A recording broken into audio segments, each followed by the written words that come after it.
We want to thank you, my Lord, the Chief Justice, for always inviting us to be part of this. For me, sitting at the Ministry of Justice, it gives us an opportunity to come and bask in the achievements of the judiciary. I also do believe that it is a manifestation of working together. Your values are clear and they are written everywhere around us. Independence, impartiality, transparency, professionalism, integrity, accountability, equality. You would call these your 7 commandments. Now, like all the commandments, you don't need to break all in order to go to hell. It is enough to break one. So you cannot say, I'm professional, but sometimes I'm influenced by money. That I'm actually impartial, but I can succumb to undue influence. So today, we congratulate you, my Lord the Chief Justice, and the team you lead for the transformational work you have done. It will be up to our chief guest to speak for the government. But as your mouthpiece in the government, because you don't sit in parliament, you don't sit in the cabinet, it is the Minister of Justice who, despite occasionally criticizing the judiciary, largely has the duty to represent the interests of the judiciary, because the judiciary serves the people of Uganda. We congratulate you for the teamwork that we see in the judiciary. Surely, this kind of alignment is important. We also thank you for doing your part to ensure that the constitutional spirit of checks and balances are manifest. Though we call them checks and balances, they are actually 2 separate concepts. Most people think checks and balances mean one thing. The checks are supposed to limit power, and occasionally you draw the line when we cross it as the executive. And each of the other branches also check the other. The balances means that you cater for the broad interests of all Ugandans. So we thank you for that spirit. On Monday, our chief guest on the order paper will be the National Alternative Dispute Resolution Policy. Many people think these cases are about the lawyers and the judges. These cases are actually about the parties in dispute. You'd think that it is common sense, but somehow the way people talk, it is as if the courts also are disputing. Like the recent case, it's the government through the Attorney General which was disagreeing with Mr. Kabazigiruka. The judges were not involved. They never filed the case themselves. They only got involved because we were not agreeing about what the law is. Whether it is about property, whether it is about money, whether it is about land, whether it is about civil liberties, the disagreements are among the citizens of Uganda. But most of the time, we talk as if the judiciary is part of the conflicts. So the ADR policy will support the initiative you, my Lord, the Chief Justice, and the judiciary are already doing. For instance, plea bargaining. when you read the media, they talk as if the accused persons plead guilty at gunpoint. I don't know whether any accused person pleads guilty at gunpoint. If so, that would be very unfortunate. The truth is, nobody wants to plead guilty. In one of the interesting English cases, somebody was taken to court on accusation of stealing a ship.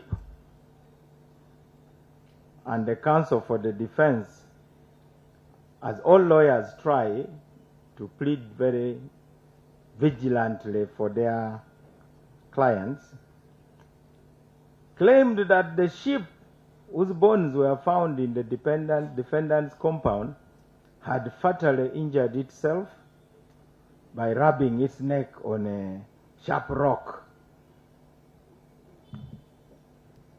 So, this is what the judge said. I found this case very interesting and I put it somewhere in my notes.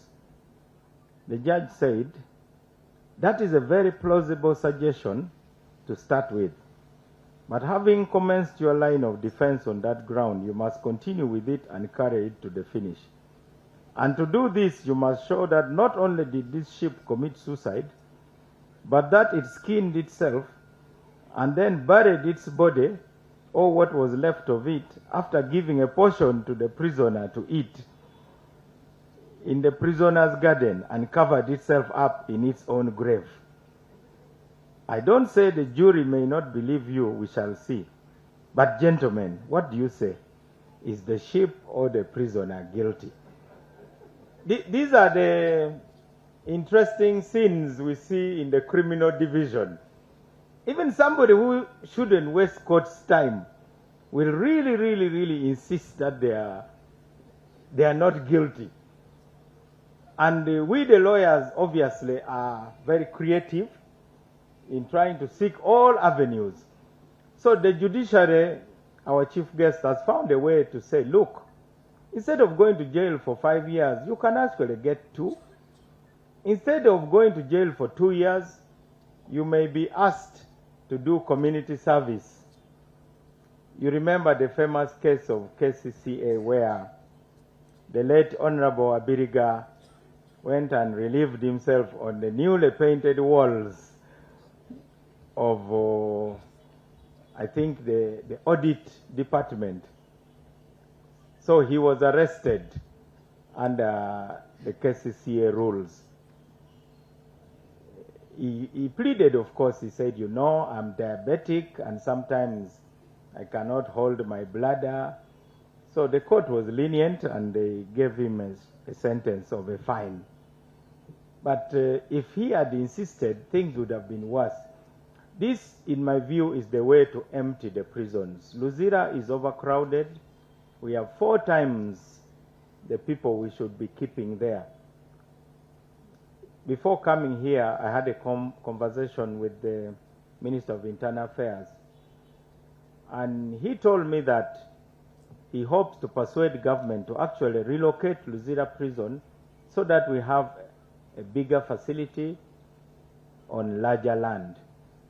He even told me something scary, which I hope the inmates will not get to know, that the walls are actually not strong enough.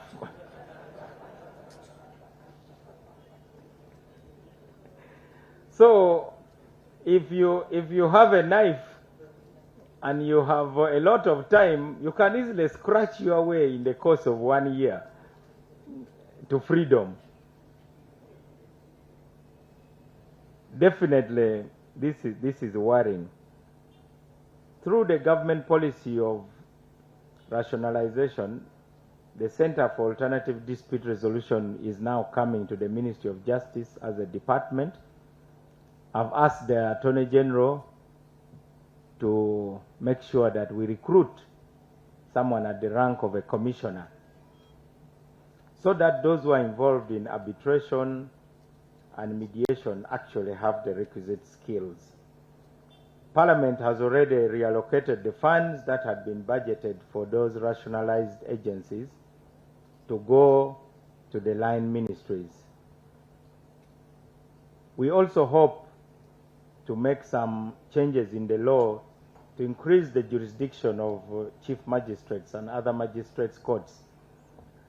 You find high court judges stuck with all sorts of cases which should actually be handled by chief magistrates. And these developments are positive, and the judiciary is already leading the way in this. I wish to call for more mentorship of our judicial officers. Our schools of law do not teach character. They give you a lot of knowledge. You will be very clever and very good in your profession. But things like character are a result of mentorship. I've had conversations with the leadership of the Uganda Judicial Officers Association, and we hope that through mentorship, now that we are recruiting very many new judicial officers,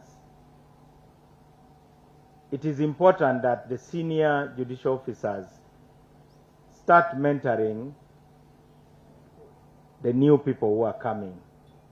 His Grace the Archbishop will correct me, but I'm told that the origin of the staff you carry is that when you have a stubborn sheep, you can disable it a bit, you break one leg so that it slows down, but then you as the shepherd, you now have to carry that sheep on your shoulder. So the sheep gets very close to you, it gets to understand your voice, even your smell, and goes wherever you go.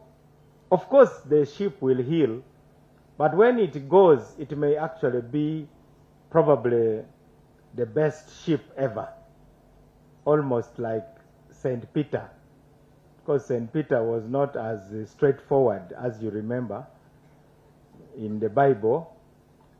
The passages, as I always say, are there between the book of Genesis and Revelations. You will find it. It is there, I'm sure, between those two books. So, Peter, after betraying Jesus, he went to warm himself by the fire, and he continued denying, he didn't want to be associated with his master. But also he had been disappointed, because for him he was looking at things through worldly lenses. Even when he pulled out his knife and cut off somebody's ear, thinking that he would get a medal from the master for courage, instead the master put back the ear, and he must have been very disappointed. What sort of war is this, where now you heal the enemy instead of killing them? But eventually, he is the one who is said to have been the rock. So some of the errant judicial officers that are subject to disciplinary proceedings eventually may actually be the very best if we adopt this system of mentorship. I'll speak about myself. I was not an easy student, to put it mildly. All through my journey, I have some classmates here in the judiciary. They know what sort of person I was, even at the university. In primary school, I was always put in front, and the headmaster always called me to his office. I thought he liked me, but actually the fact is that he thought I was difficult and I needed special attention. So some of you young judicial officers, when you see the Chief Justice is always calling you and talking to you, it may actually be a signal that you need some will alignment, which is not a bad thing, because it means that the senior people have faith in you. I'm just giving you my own example in line of the shepherd and the shepherd's staff. This is important even for members of the bench. Members of the bench also, we hope you can really focus on the substance of these cases. Preliminary objections, interlocutory applications, injunction, these kind of applications. So judges are all the time spending all their time dealing with your applications instead of the substance of the case. I hope there will be a solution to that. Of course, we the lawyers, sometimes we want to earn our money, so we must show everything to our client. I'll tell you my own story. In the early days as a young lawyer, you know, in LDC during moot, you are taught how to be militant in court to really show your client that you're a fighter. So one day there was a case involving a client of mine who had been accused of threatening violence, and he is alleged to have chased his wife with a panga. So as a young lawyer in my 20s, I started cross-examining the complainant, or rather examining her crossly, really. I don't think it was cross-examination.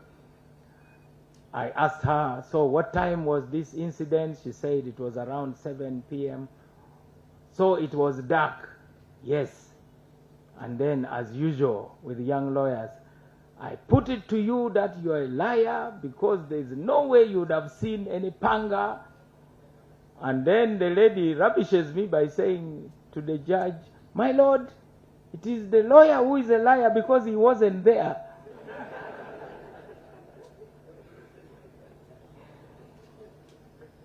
So this mentorship is not only about the judges, it is also about the lawyers. I urge the president of the Uganda Law Society to ensure that the troops that he leads are focused on the proper approaches to serve the clients better. Like this case which has just been disposed of. These big lawyers with big names have not even extracted an order to serve on anybody. I asked the Deputy Commissioner General of Prisons, have you been served with any order? No, I haven't. Instead, there's a lot of politicking about it. I don't know, maybe the affected people should consider changing lawyers who are focused on getting them freedom rather than political capital for themselves. Because now we have hybrid lawyers. They are in politics, they are also in legal practice. So you do not know whether they are now running on the normal fossil fuel or hydrogen at any given time.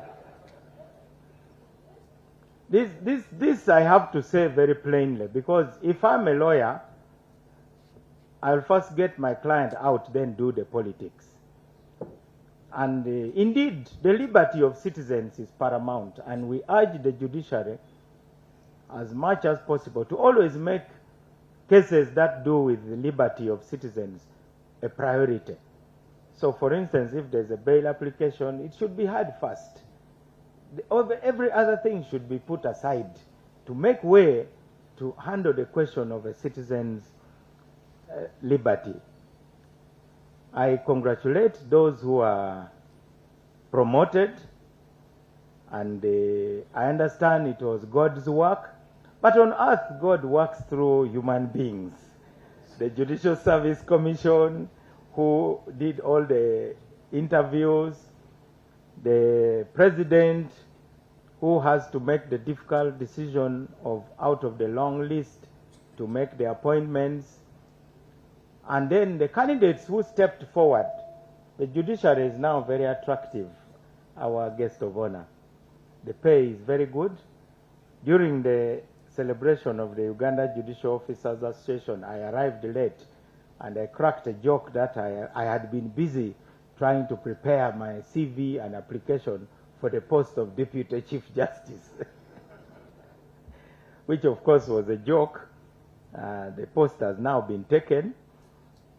So I call for the government to support the judiciary even more. our guest of honor, in order to support the work of the Uganda Judicial Officers Association, I made a pledge yesterday. This Uganda Judicial Officers Association, they need a van to move up country.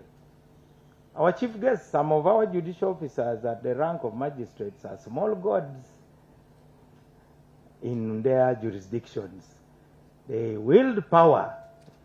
I understand one time somebody was jailed for coming to court with a cap, with a hat. In some societies, the hat is part of the dress. Like among the cattle keepers, they just come to court with a. So I think the magistrate had woken up on the wrong side of the bed, and the hat offended him. So sent him to jail for contempt of court.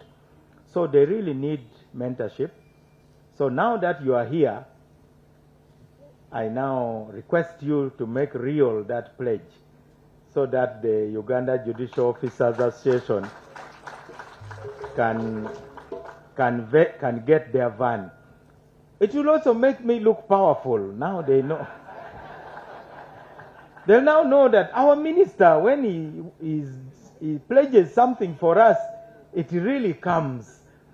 That one is small enough for me. The other things the Chief Justice can fight for. But this one, I think we can do it. I do believe that the choice of the judiciary is from a good catchment area. As usual, we hope that the majority will continue coming from within the bench, because those are the people who really know the environment. They are the people who the rain has been beating. Now that the grass is greener here, those who had been grazing very far, of course, are approaching. But we think still the judiciary should continue having the majority of those who are recruited, followed by the bar, the lawyers who serve the courts, and then we are next, the ministries, departments, and the agencies. Now we have people coming from Bank of Uganda, Revenue Authority, and so on. And then the academia. We also need those who are coming from academia. They can enrich the judiciary. And we have professors who are now on the bench. That's a good thing. And finally, the diaspora. How would we have gotten Justice Ogola if we had not thought about the diaspora, because he was away working for the IMF? So that balance, to me, our guest of honor, is very good, because it allows for cross-pollination. Those who have been on the streets banging tables, and those who have been on the bench, those who have been in the government offices, those who have been hiding in the Ivory Tower. That mix is very, very important for that. Lastly is some of the realities in our society. Yesterday we talked about mental health briefly during the judges' conference. Our chief guest, many of the people who are brought before court are actually sick. It is Justice Chibita who said all of us are a bit mad. It is a question of the degree. I think that is highly defamatory. Because he must be put to strict proof of that. But how do we protect those who are mentally ill, particularly in cases of estates? You are very rich, then you have mental illness. Then you are subjected to a lot of abuse by those who claim to understand your affairs better than you. I think we should even expand the debate, not just to be about mental illness, but even when you are an invalid, for instance, you are either having dementia, whether Parkinson's disease, any of these illnesses that are debilitating and they affect your judgment.